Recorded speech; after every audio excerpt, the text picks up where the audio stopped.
Alrighty folks, it is officially time for the next Q&A. As always, if you'd like to be featured in the next one, I always put up a post in the YouTube community tab. You can also join the Discord server because I'll let you guys know literally immediately as soon as anything is happening over there.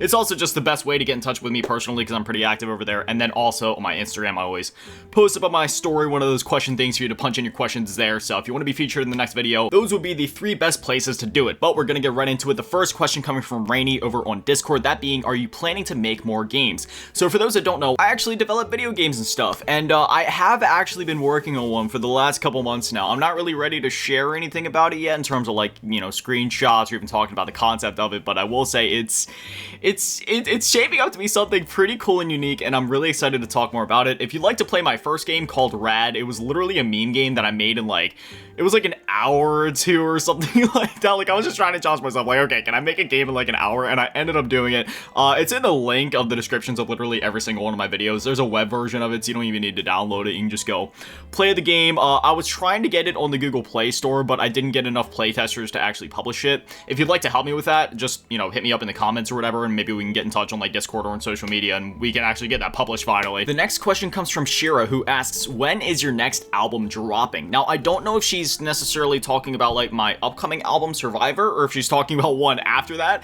In terms of this album, I'm expecting a fall to winter release because I want to have a bit of a lead up with like the singles and everything and really refine and just make it as good as possible. I will spoil it and say I have 10 tracks done for the album already, so it's like, it's already, woo, it's, you know, it's off to the races. I could drop it today if I wanted to, but we're gonna hold on to it. We're gonna let it simmer.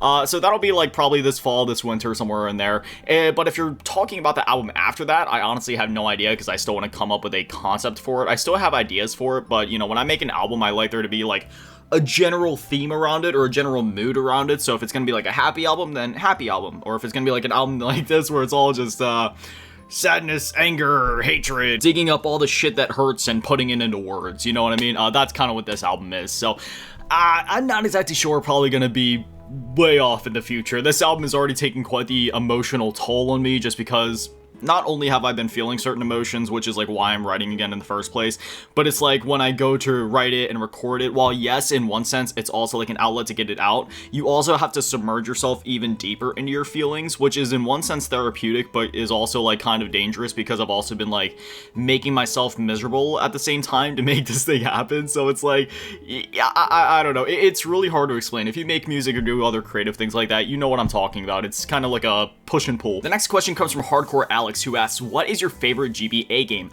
I would say that my favorite GBA game is Star Wars Episode 3 Revenge of the Sith. It is not anything like the console version of the game, which was more of like a 3D action hacky and slashy type of game, sort of like God of War almost, but if it was Star Wars, just a little less intense.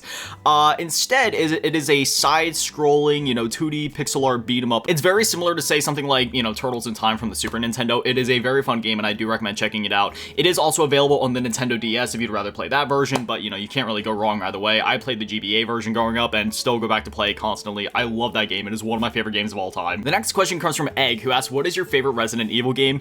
Definitely Resident Evil 4, just because, I mean, not only is it my favorite game of all time, period, but it's also just, you know, it's Resident Evil 4. It's a fantastic game, and I've said it before, the 4 remake is literally tied with that original as being my favorite, like, games of all time, just because I really love that story. I love the characters. Leon's a badass. His dynamic and chemistry with Ashley is so cool, and then obviously seeing Ada pop back up after everything that happened in RE2, I really love Resident Evil 4. This is an interesting question. This comes from Yudo's Guns here, who asks, nice name, if you could make one thing legal and one thing illegal, what would it be? It could be stupid, funny, or just dumb, and just nothing already illegal and nothing legal. Enjoy the long, dumb thinking. Yeah, thank you for that. Lord knows I'm gonna sit here yapping and think about this one. So I have to think, what is, if I could make one thing legal and one thing illegal?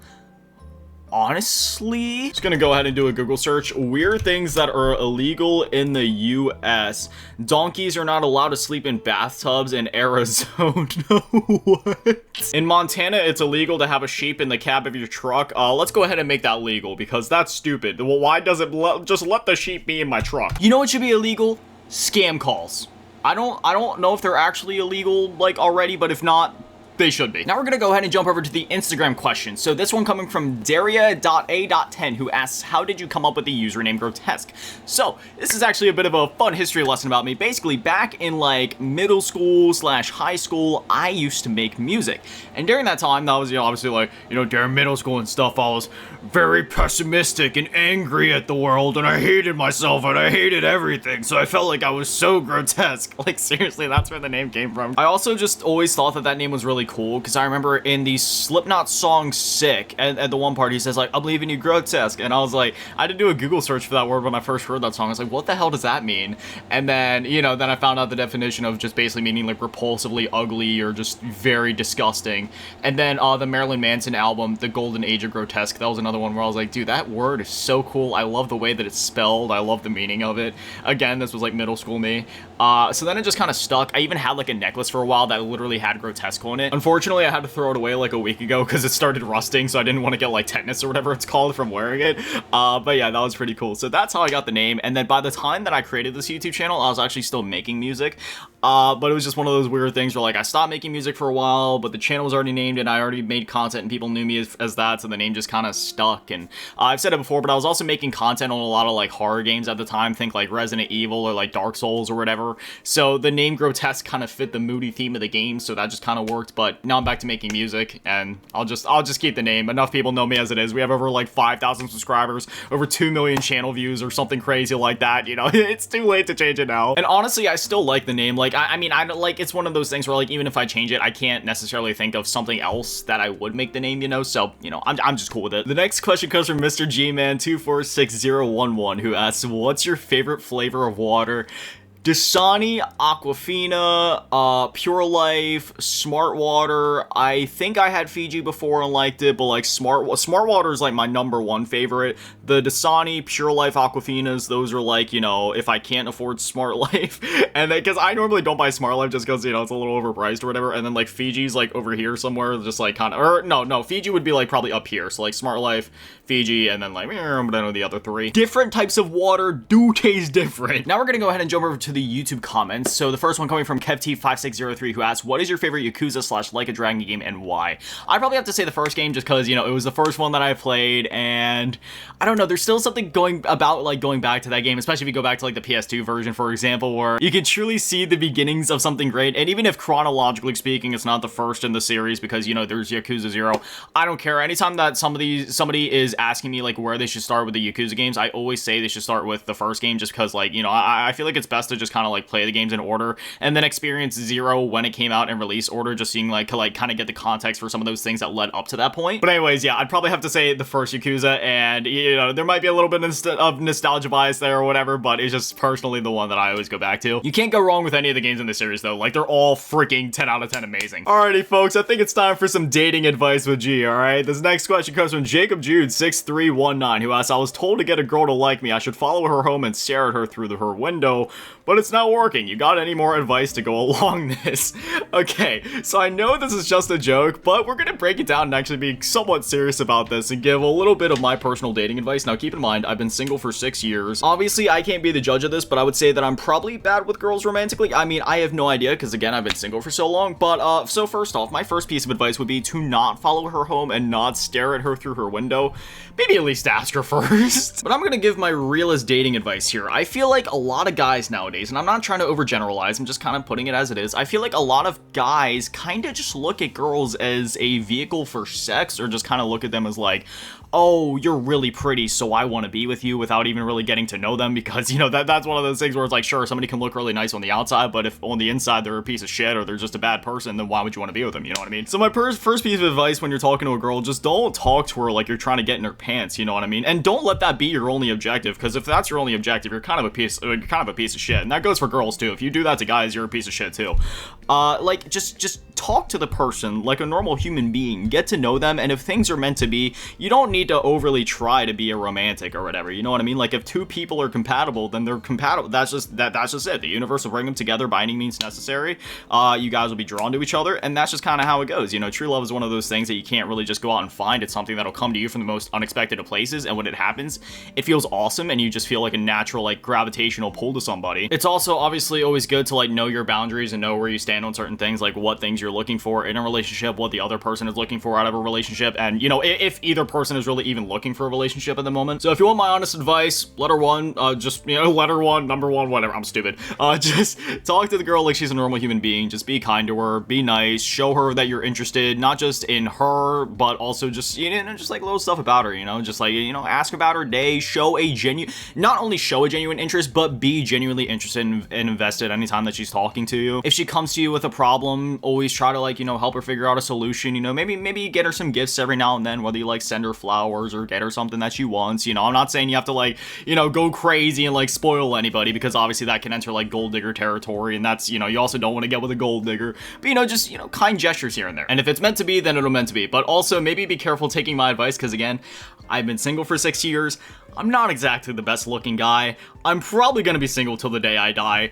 So take everything with a pinch of salt. You might want to go somewhere else for dating advice. That's just, if I had to give somebody dating advice, and generally speaking, I seem to be pretty good at giving, like, relationship advice when it comes to other people for some reason, then that's what I gotta say. The next question comes from one of my favorite fellow creators, Double T Game Hustle, who asks, the Gears Reloaded coming later this year, are you more excited to relive the story or hop in the multiplayer? I'm gonna give a bit of a cop-out answer and say both, but I will say if I had to choose between the two, definitely the story aspect of it, just because I love the story of, especially, like, those first 3 Gears games. Don't get me wrong, like, Judgment 4 and 5, those games are fantastic too, but there's definitely a bit of a nostalgia bias there, right? Like, just going back and re-experiencing the story of the first 3 games. And, sorry, losing my voice here. I really hope that they go into redo 2 and 3 as well, because obviously if you play those games, you know there's a lot of emotionally heavy story moments in those games, and just in terms of, like, sheer action set pieces and everything.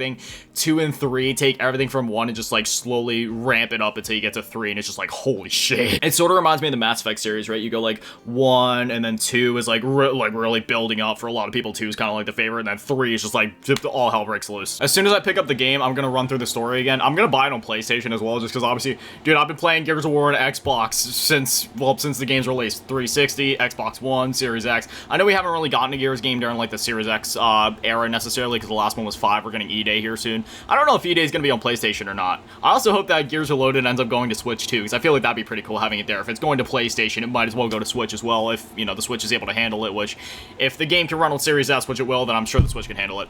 Anyway, don't mind my yapping. Yeah, definitely gonna dive into the story first, and then I'll dive into the multiplayer for a bit. I don't know if I'm necessarily gonna be, like, no life in the multiplayer like crazy like I would have back in the day, because I obviously got some other games I gotta balance, like Fortnite and COD, you know, with all their battle passes and stuff, but I mean, I'm definitely gonna play it a good bit. And then the final question comes from my mom, who asks, if you could meet one famous person or historical person, dead or alive, who would it be and why? I'm gonna say Corey Taylor, you know, the lead singer of Slipknot / Stone Sour, and he also, like, went off to do, you know, some of his own solo stuff. I freaking love Corey Taylor. He seems like such a chill, but, like, real and down-to-earth dude, and, you know, I kind of see, like, I feel like in a conversation, me and him would kind of be similar in the way that neither of us dance around what we need to say, right? Because there's some people where they're kind of, what do you call it, like, sugarcoat the things they need to say to make it hit a bit less intensely, but for, like, Corey Taylor, you know, anytime he's talking about stuff, he just kind of puts it as it is, and that's very much how I am, too, as a person. Like, I'm not afraid of hurting anybody's feelings. If I need to tell you something, if I need to tell you the truth about something, whether it's gonna hurt you, whether it won't,